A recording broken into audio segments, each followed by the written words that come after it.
Au Caire, le président de la République a également assisté à la signature des contrats et protocoles d'entente entre,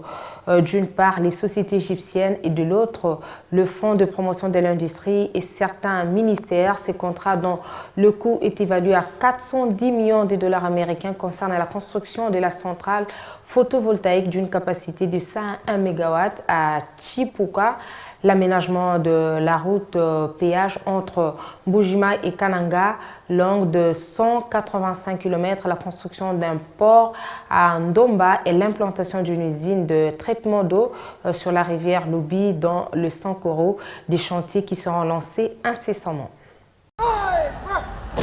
Mardi 2 février 2021 était une journée très chargée pour le président de la République, Félix Antoine Tshisekedi Tshilombo, au pays des pharaons. À 10h30, le chef de l'État fait son entrée à Ataïdia,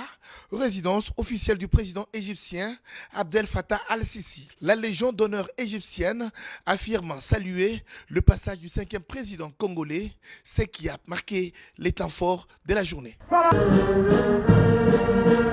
Après le passage des troupes en revue, les deux chefs d'État africains ont eu un tête-à-tête de plus d'une heure. Les relations bilatérales entre Égypte et RDC, les projets d'intérêt commun, les conflits des eaux qui opposent l'Éthiopie au Soudan, ainsi que le partage d'expériences sur la Covid-19 sont là les grands sujets débattus entre les deux hommes d'État. Il faut noter que les deux chefs d'État sont déterminés à fructifier leur collaboration pour pérenniser les bonnes relations qui existent entre Égypte et République démocratique du Congo depuis leur période des indépendances. Après le tête-à-tête, les deux autres autorités se sont livrées à la presse.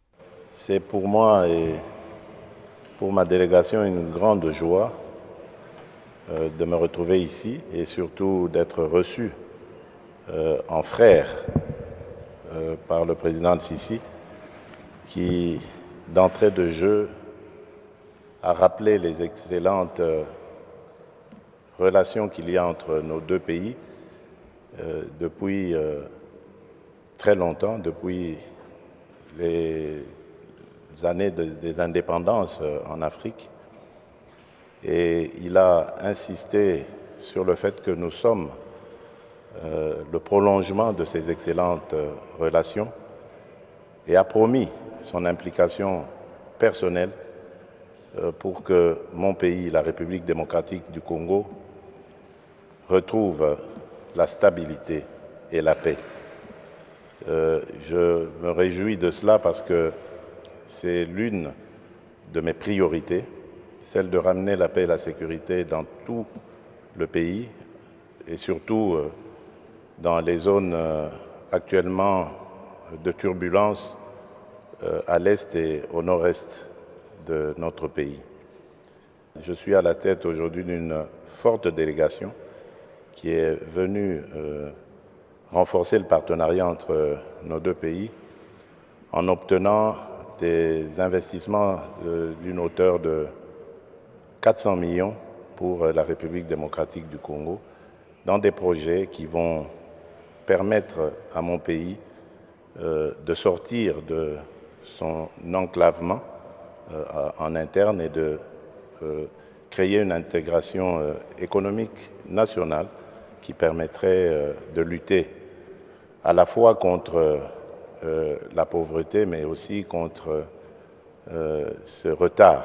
qu'a pris la République démocratique du Congo. À l'issue de cette rencontre entre les deux chefs d'État, l'Égypte s'est engagée à soutenir les efforts de l'État congolais pour le maintien de la paix dans la partie est du Congo et contribuer également à soutenir le président Félix Antoine Tshisekedi Tshilombo pour le succès de son mandat à la tête de l'Union africaine.